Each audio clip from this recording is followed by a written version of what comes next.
अचानक बहती नदी का दिशा बदलते देखा गया है। पहले आईपीएफटी छोर के तिपरा में लोग शामिल होते थे, पर अब अचानक तिपरा छोर आईपीएफटी में लोग शामिल होने लगे हैं। जी हां, 5 सितंबर 2021 को आईपीएफटी वेस्ट तेलियामुरा डिवीजन के अंतर्गत शादुकरकरी स्वायत्त जिला परिषद के बाबूवनी गांव में आईपीएफटी का बैठक हुआ। इस बैठक में 12 परिवार का 40 वोटरों ने तिपरा दल छोड़ के आईपीएफटी में शामिल हुए हैं। बैठक में उपस्थित मंत्री श्री मेवर कुमार जमातिया और टीएनए का अध्यक्ष श्रीमती गीता देबरमा ने उनका स्वागत किया। बैठक में अन्य आईपीएफटी अध्यक्ष भी मौजूद थे।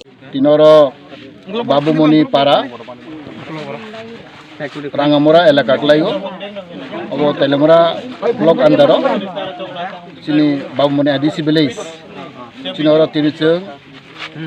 तीन आईपीएफ तीन हमजागई और प्राय 12 फैमिली 40 वोटार तीन तिप्रामा थाने गोबां बातिनि बर और चीन फाइ हाफाइका चीन पार्टी आईपीएफ टिगो आं बरनो खाबाय खुबाय लामसगो बरक साइमाखा चीनी पार्टी आईपीएफ टी जों खा रगैनो जों स्माइ तांगै चीनी हा दफनबाग सामखाइ तांगो चीनी स्टेटहुड दाबिनो तै तिप्रालन दाबिनो तै जों साम आगक तांगो आपन बर हामजागै तीन बरक जोंना योगदान दफाइका आपन बगै तीन डिस्ट्रिक्ट बरक और 40 वोटार बिसे तीन और काइपें रांखल मलसम बरक बिसि तंगो दागा आं बरनो हायनो हाय बेलायखेनो आनि पार्टी नंगै आनि निजि नंगै आं बरनो खाबाय खुबाय लामसगो हामबाय सर निनी एलाकानि बुमतामा अब एलाका बाबूमनी पारा।